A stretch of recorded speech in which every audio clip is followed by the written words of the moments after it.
देश की अच्छी अच्छी खबरें तो हम आपको दिखाते ही रहते हैं। अभी हम हाजिर हैं दुनिया भर की इंटरेस्टिंग खबरें लेकर। तो चलिए फिर देर किस बात की है, शुरुआत करते हैं और आपको दिखाते हैं पहली इंटरेस्टिंग खबर। वेलनेस और फिटनेस को लेकर देखिए दुनिया भर में जागरूकता लगातार बढ़ती जा रही है।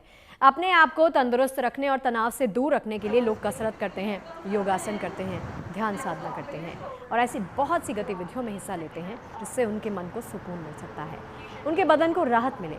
इसी कड़ी में अमेरिका के शिकागो में इन दिनों क्या क्या हो रहा है ये हम आपको दिखा रहे हैं। इन दो तस्वीरों में देख लीजिए।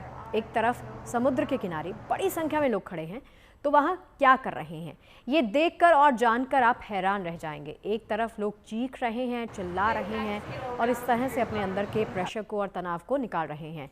शिकागो में नॉर्थ एवेन्यू बीच पर हर रविवार को इस अनूठे इवेंट का आयोजन किया जाता है।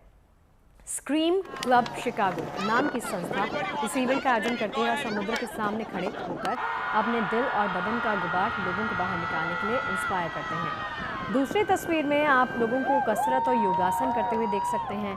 शिकागो में ओक स्ट्रीट बीच पर हर शुक्रवार को इस योग सेशन का आयोजन होता है। राइज पिलाटेस क्लब की ओर से होने वाले इस योग सेशन में हजारों लोग हिस्सा लेते हैं और योगासन के जरिए तन और मन की शांति हासिल करने की कोशिश करते हैं। इनमें उनकी मददगार है 25 साल की इंस्ट्रक्टर ओलिविया, जो लोगों को फिटनेस और मानसिक शांति के लिए इस तरह के योगासन के लिए इंस्पायर करती हैं। केवल 12 लोगों के साथ शुरू की गई इस पहल से अब हजारों लोग शिकागो वासी इसके साथ जुड़ चुके हैं, अपने जीवन को बेहतर बनाने की कोशिश कर रहे हैं।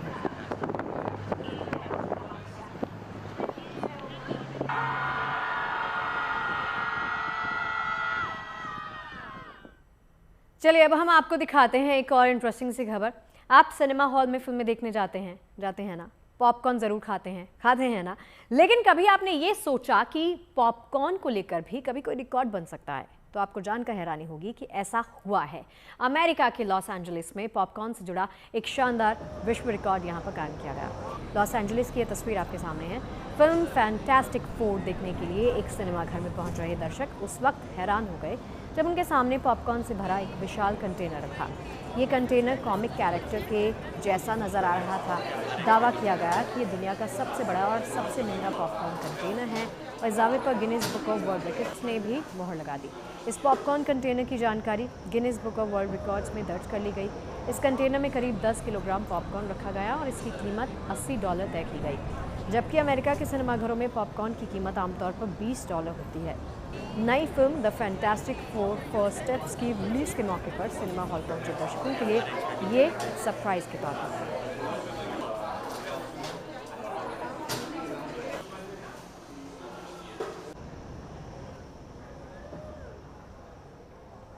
अब देखिए एंटरटेनमेंट की बात चल निकली है, तो चलिए अब आपको एक और रोचक सी खबर दिखा देते हैं जो एंटरटेनमेंट से ही जुड़ी हुई है।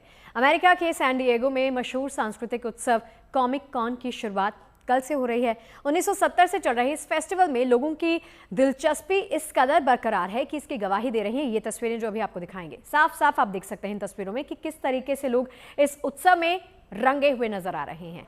हालांकि बताया जा रहा है कि इस बार इस आयोजन में कम ही सितारे शामिल होंगे।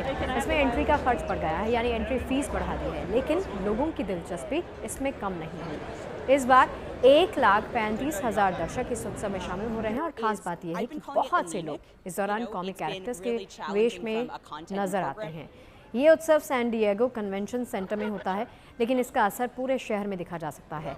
सैन डिएगो की तमाम सड़कें और चौक चौराहों पर लोग इस उत्सव के खुमार में डूबे नजर आते हैं। हर जगह पोस्टर बैनर लगे होते हैं, तमाम इमारतें उत्सव में रंगी होती हैं।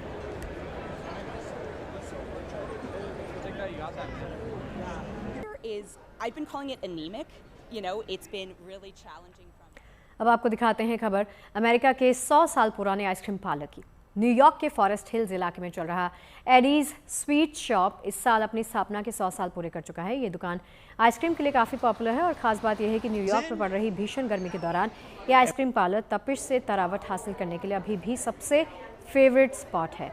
दूर दूर से लोग आते हैं आइसक्रीम का मज़ा लेने के लिए, गर्मी से राहत पाने के लिए। तो जाहिर सी बात है कि 100 साल पुरानी इस दुकान का जलवा अभी भी वैसा ही है। अभी तक इस दुकान के मालिक कई बार बदल चुके हैं, लेकिन इसकी साख पर कोई भी किसी भी प्रकार का कोई फर्क नहीं पड़ा।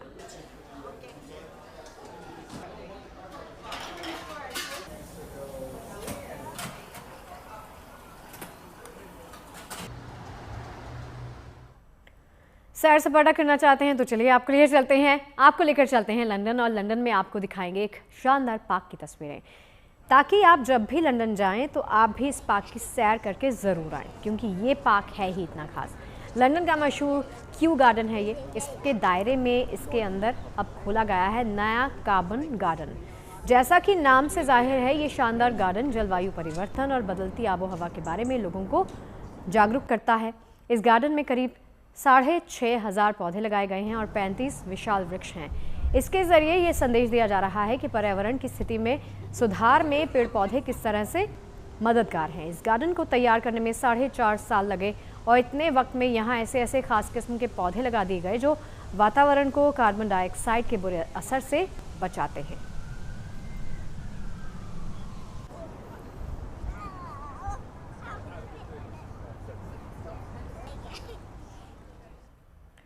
देखिए, अगर आप समाज के लिए कुछ करते हैं और समाज भी आपको हाथों हाथ लेता है, ये बात कई बार सही साबित हुई है।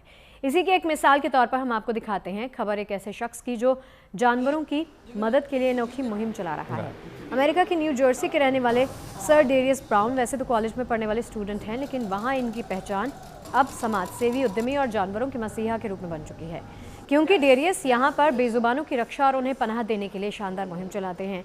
डेरियस ने अपनी मुहिम को परवान चढ़ाने के लिए खास किस्म की स्टाइलिश बो टाइज बनाने और लोगों को बांटने का अभियान शुरू किया।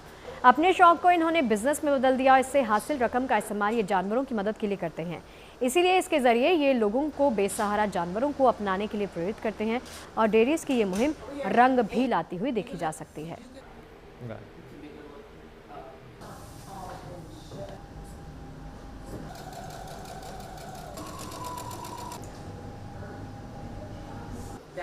That's a good shot.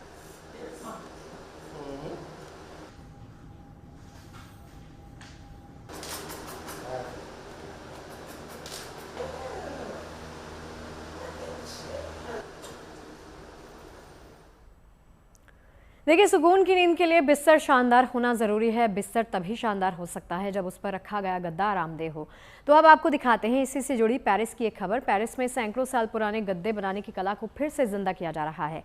ज़माना देखिए आधुनिक है, मशीनों का इस्तेमाल बढ़ गया है, लेकिन भारत के ही समान पेरिस में भी अब हाथों से गद्दे बनाने की कला को रिस्टोर करने पर जोर दिया जा रहा है। यहाँ पर 1880 में शुरू किए गए गद्दे बनाने के एक वर्कशॉप को फिर से चालू किया गया और आरामदेह गद्दे बनाने के पुराने तरीके की और लौटने की कोशिश की गई। इस वर्कशॉप में काम करने वाली छोटी सी टीम हर महीने 40 गद्दे तैयार करती है। हालांकि इन गद्दों की कीमत ज़्यादा नहीं है, लेकिन इनकी मांग काफ़ी ज़्यादा है।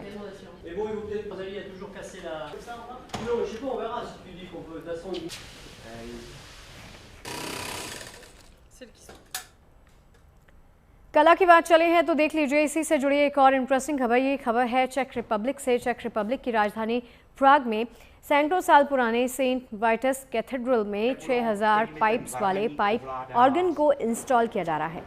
ज़रा सोचिए कि हज़ारों पाइप से बने इस साज को आवाज़ जब कैथेड्रल में गूंजेगी तो माहौल कितना शानदार होगा। ये चर्च 700 साल पुराना है। अब यहाँ लगाया जा रहा है ये नया पाइप ऑर्गन। 1932 में यहाँ लगाए गए पाइप ऑर्गन की जगह लेगा, जो जाहिर से तौर पर काफ़ी पुराना हो चुका है और माकूल नहीं।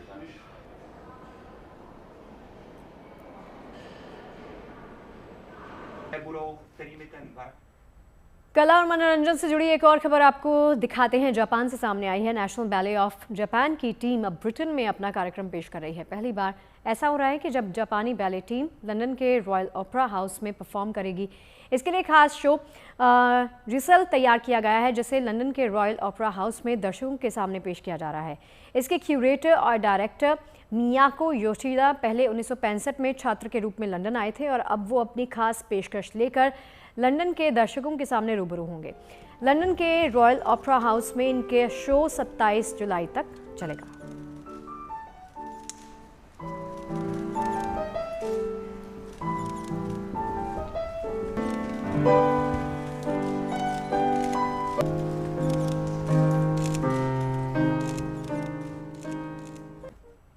अब खबर अफ्रीकी देश सोमालिया में कला की बहार की। सोमालिया के मोगादिशु में युवाओं को पेंटिंग और ड्राइंग की ट्रेनिंग दी जा रही है। बड़ी संख्या में युवा यहां पर कला से जुड़ने के लिए आकर्षित होते हैं। सोमालिया जैसे देश में कला संस्कृति के प्रति लोगों का खास रुझान नहीं, लेकिन अब इस पहल से वहां माहौल बदलता देखा जा सकता है। स्टूडियो को मासला अब्दी दाहिर चला रहे हैं, जो खुद कलाकार हैं और सोमालिया में युवकों को कला की ट्रेनिंग देने की तमन्ना भी रखते हैं।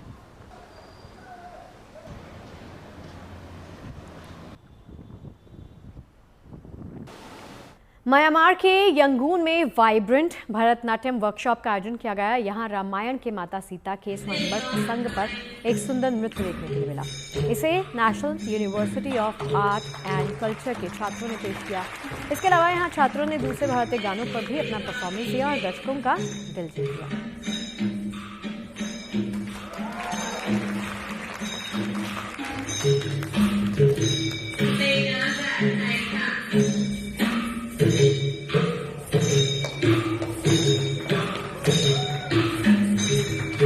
अब आपको फिलीपींस लिए चलते हैं, जहां तूफान विफा की वजह से जनजीवन काफी प्रभावित हुआ है। बाढ़ के चलते लोगों को पलायन करना पड़ा और तो और स्कूल, कॉलेज और दफ्तर तक बंद करने पड़े। मगर इस सैलाब के संकट के बीच में एक शादी काफी चर्चा में है। ये शादी जिस चर्च में हुई वहां बाढ़ का पानी भरा हुआ था, बावजूद इसके ये शादी बड़े ही धूमधाम से यहाँ पर रचाई गई। तूफान विफा की वजह से फिलीपींस में एक बड़ी आबादी इस वक्त बाढ़ से जूझ रही है। जान बचाने के लिए लोगों ने राहत शिविरों में शरण ली हुई है और जगह जगह रेस्क्यू ऑपरेशन भी चलाए जा रहे हैं। इन मुश्किल हालात में भी एक कपल की शादी फिलीपींस में चर्चा का विषय बनी हुई है, क्योंकि जेड्रिक वर्डिलो और जमैका एगुलर ने सैलाब संकट के बावजूद अपनी शादी नहीं टाली। ये तस्वीरें इसी शादी समारोह की हैं, जिनमें देखा जा सकता है कि जिस चर्च में ये शादी हुई वहाँ न सिर्फ चर्च के बाहर पानी भरा था, बल्कि अंदर भी घुटनों तक पानी आ गया था। इसी पानी के बीच ही दूल्हा दुल्हन की जोड़ी सज धज कर चर्च पहुंची और फिर शुरू हुई शादी से जुड़ी रस्में। इस शादी के दौरान जेड्रिक वर्डिलो और जमैका एगुलर के दोस्त और रिश्तेदार भी मौजूद रहे, जिन्होंने इस नवविवाहित जोड़े को शादी की बधाई दी और साथ में मिलकर शादी का जश्न भी मनाया। इतना ही नहीं, इस कपल ने बाढ़ के पानी के बीच ही चर्च के अंदर फोटो भी खिंचवाई और वीडियो बनवाई। हालांकि शादी में शामिल कुछ मेहमानों ने अपने जूतों को उतारकर चर्च में मौजूद बेंच पर रख दिया, जिसके बाद वो शादी समारोह का हिस्सा बनी। Bureau report, good news today. Philippines में एक तरफ जहां बाढ़ और बारिश के बीच में अनोखी शादी हुई, तो वहीं क्रोएशिया में तापमान 30 डिग्री के पार है और इस गर्मी से निजात पाने के लिए लोग तरह तरह की जुगत करने में जुटे हैं। लेकिन सैलानियों को इससे ज्यादा फर्क नहीं पड़ता। कोई बोटिंग की मस्ती में चूर है, तो कुछ अपनी कलाबाजियों से सबका ध्यान अपनी तरफ खींच रहा है।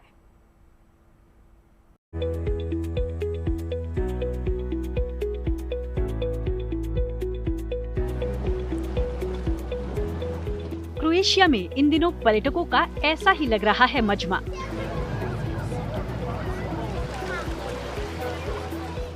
समंदर के पानी में कोई डाइव लगा रहा है, तो कोई तैराकी के मजे ले रहा है। पानी के भीतर वाटर गेम खेलने वालों की तादाद भी कम नहीं है। यहाँ आई पर्यटकों की भारी भीड़ को देखकर तो ऐसा ही लगता है जैसे गर्मी तो सिर्फ बहाना है, इन्हें तो बस समंदर में मस्ती करने जाना है। क्रोएशिया में इन दिनों तापमान 30 डिग्री के पार है, लेकिन सैलानियों को इससे ज्यादा फर्क नहीं पड़ता। कई बोटिंग की मस्ती में चूर हैं, तो कुछ अपनी कलाबाजियों से ही सबका ध्यान खींच रहे हैं। यहाँ आए सैलानियों में जैसे होड़ मची है कि कौन कितनी ऊंची डाइव लगा सकता है। यहाँ आकर बड़े भी बच्चे बन गए हैं। वैसे बड़ों के साथ साथ बच्चों ने भी खूब एंजॉय किया। लोगों ने मौज मस्ती के इन पलों की तस्वीरें बनाई।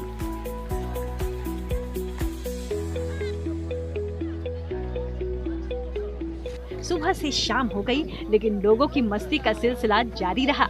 सूरज तो ढल रहा था, लेकिन यहाँ आए सैलानियों का जोश कम होने का नाम ही नहीं ले रहा था। कुल मिलाकर गर्मी से बचाव का इससे कूल तरीका और कुछ हो नहीं सकता। Bureau report, good news today. देखिए, सावन का पावन महीना चल रहा है। भारत में भोले बाबा की पूजा अर्चना धूमधाम से की जा रही है। नेपाल में इस महीने एक ऐसा त्योहार मनाया गया जो होलिका दहन और रावण दहन की याद दिलाता है। वैसे तो भारत और नेपाल की लोक संस्कृति, परंपराओं और पर्व त्योहारों और रीति रिवाजों में काफी समानता है, लेकिन नेपाल में मनाए जा रहे जिस त्योहार की झलक हम आपको दिखाने जा रहे हैं, वो अपने आप में अनूठा है।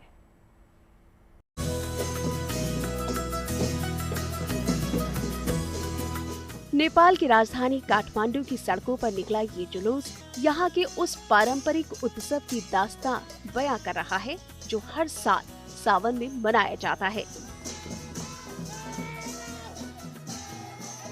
इससे जुड़ी रस्मों रिवाज भारत में होली से पहले मनाए जाने वाले होलिका दहन के पर्व की याद दिला रहे हैं, क्योंकि इस दौरान यहाँ पर एक राक्षस के पुतले का दहन किया जा रहा है।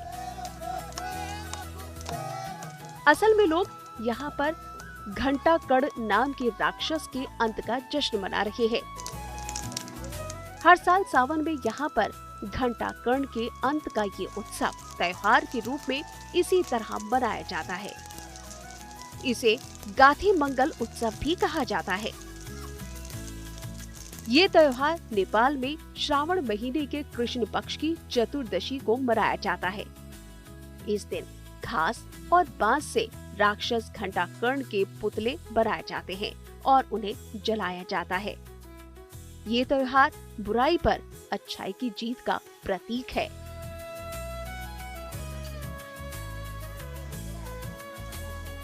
नेपाल के कई इलाकों में घंटाकर्ण का गाथे मंगल उत्सव बड़ी ही धूमधाम के साथ मनाया जाता है।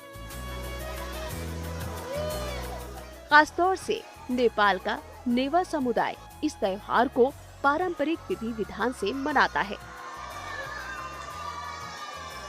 माना जाता है कि इस त्योहार के अवसर पर नवदुर्गा, महादेव और गणपति का आह्वान किया जाता है, जो घंटाकर्ण से लोगों की रक्षा करते हैं।